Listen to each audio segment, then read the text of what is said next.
Hi and welcome to this edition of Phoenix News, exclusively here on Phoenix TV. Well, I guess everyone was a little disappointed last weekend after the two home losses to Cardiff Devils and the Basingstoke Bison, and you can rest assured there was nobody more disappointed than the players themselves, and indeed player coach Tony Hand.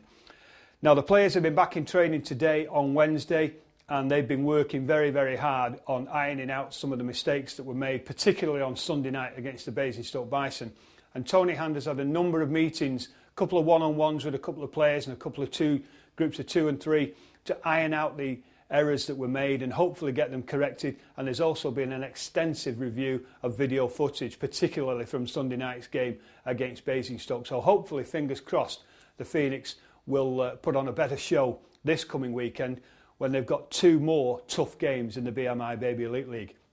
It's a cliche that there's no easy games in this league, but this weekend is just evidence that that's true. A tough road trip on Saturday to Cardiff, the form team of the BMI Baby Elite League at this moment in time. They're on a great run of form, great run of results, and confidence in South Wales is very, very high indeed. But there's no better thing to do than to go and redress an imbalance. The imbalance was at home last Saturday when we lost 3-5. Basically, it was a 1-goal game, but the empty netter gave them a 2-goal margin. Nothing better for the Phoenix to do than to go to South Wales and hopefully get a reversal of that scoreline, or at least the result, on Saturday night. We've done it once this season already. We lost the opener against Basingstoke, as you'll remember, and a couple of weeks later we went to Hampshire and came back with the points from that. So the Phoenix have proved that they can do that.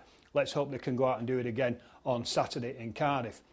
Then Sunday night, the high-spending Nottingham Panthers come to the Silver Blades Ice Dome in Altrincham, and they'll have a new face in their lineup, or they expect to have a new face in their lineup on Sunday night, and that is Dwayne Hay. Dwayne Hay is an ex-NHLer, played 79 games in the National Hockey League, but of late he's been playing in the East Coast Hockey League with the Pensacola Ice Pilots and also with the Rio Grande Killer Bees down in the Central Hockey League as well.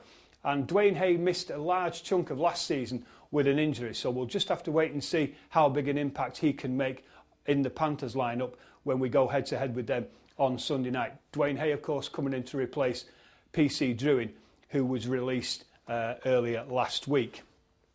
Now, some good news, at least for the Manchester Phoenix, came last weekend when Joe Tolari and Tony Hand, with a fantastic weekend for them personally, as against the team performances, they leapt to 1 and 2 in the all-competition scoring charts for this season, and it really was a marvellous effort. Last weekend, Joe Tolari hit 5 goals and 3 assists. That's a point on every single goal that the Phoenix scored last weekend. 3 against Cardiff, 5 against Basingstoke, and Joe had his hand on every single one of them.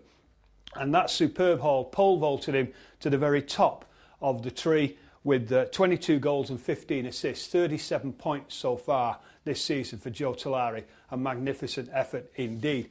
And in second place, right behind him, is Tony Hand. The great one continues to defy old Father Time. He's still, well, certainly in my opinion, and probably in most other people's opinion, the best playmaker in the league. 11 goals for Tony Hand this season so far, and 24 assists, 35 points. And Tony is just 2 back of Joe Tolari as they ride high in the all-competition scoring charts, positions 1 and 2. So massive congratulations to Joe Tolari and indeed to Tony Hand. Now, unfortunately, last weekend, a little bit more bad news. The Phoenix bowed out of the Challenge Cup as the Sheffield Steelers beat the Newcastle Mobilex Vipers last Sunday night and actually went on to clinch top spot in Group B. And obviously, in so doing, eliminated the Phoenix from a chance of playing in the Final Four in the Challenge Cup. I spoke with Rob Wilson on Monday. I had a long chat with Rob, and he assured me that the Vipers had played extremely hard for 2 periods against Sheffield on Sunday night. But when they were effectively 3-0 down, he decided to rest his number 1 goalie, McDonald, and put his backup in. As Rob said, the Challenge Cup is important to the Vipers, but the BMI Baby Elite League is more important to them. And as they were on the back of winning in Coventry last Saturday night, you can kind of see his reasoning on that. But Rob assured me, and so did a couple of other people who were at the game, who told me that the Vipers played hard and certainly did not lie down and let the Sheffield Steelers roll all over them. But the Phoenix aren't in the Challenge Cup. The Vipers and the Steelers proceed into the semi-final draw against Cardiff and Nottingham respectively, and so we'll just have to sit on the sidelines for another 12 months and see what comes up in the Challenge Cup next year. Now we have a possible, and I stress possible, fixture change for you for later in the year. Sunday, January the 20th, Phoenix are slated to be at home against the Mobile X Vipers. But this may, it's not definite, but this game may be moved to Sunday, March the 2nd. The reason behind it is the Newcastle Vipers have only got one home game in January, and obviously financially they'll feel the pinch from only one set of their home supporters going through the turnstiles. They've asked us, would we move the game on the 20th back to March, as it frees up a date for them to play a second home game in January in the Metro Radio Arena in Newcastle. The arena up there have given the Vipers another date, but it clashes with their slated trip to Manchester on the 20th.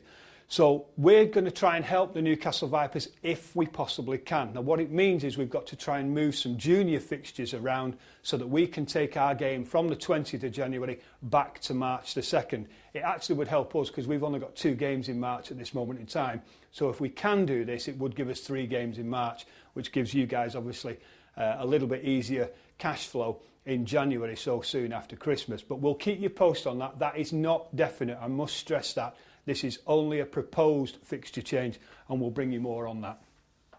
Now, last weekend against Cardiff and Basingstoke was White Flag weekend, courtesy of Radsheep, one of the Phoenix's business partners. They actually make all our club shirts for us, and they very kindly made the white flags, and I've got to say that they were well received by the fan base and looked absolutely tremendous when you guys were whirling them around your heads after every Phoenix goal last weekend. And don't forget, there are more available in the White Magic shop each and every weekend from now on till the end of the season. It really is a tremendous sight from where I'm stood in the announcer's box now on game night to see everybody on the feet and waving the flags. It might not be the NHL, but it certainly did look good from where I was standing. So thanks very much to Radsheep, and thanks for you guys for getting involved and twirling the white flags as often as you did. Now, finally, this weekend we'll have a quick roundup of a couple of things that have gone on in other clubs this week. The Hull Stingrays have released Jake Riddle, and for what we believe could be disciplinary reasons. We're not sure on that, but it appears that Jake Riddle might well have just stepped out of line a little bit, and so the Hull Stingrays have decided that he'll be no more part of their roster for the remainder of the 2007-8 season. Up in Scotland, the Edinburgh Capitals have, despite toppling high-flying Coventry Blaze last weekend, they've parted company with Big Jeff State. If you remember Jeff State, huge, great tall guy, actually had a little bit of a dust-up with Brett Cloutier earlier in the season in a Challenge Cup game in the Silver Blades Ice Dome. Didn't come out too well on that, and maybe that has gone into some of the thinking in Edinburgh into releasing Jeff State. He's on his way back to North America.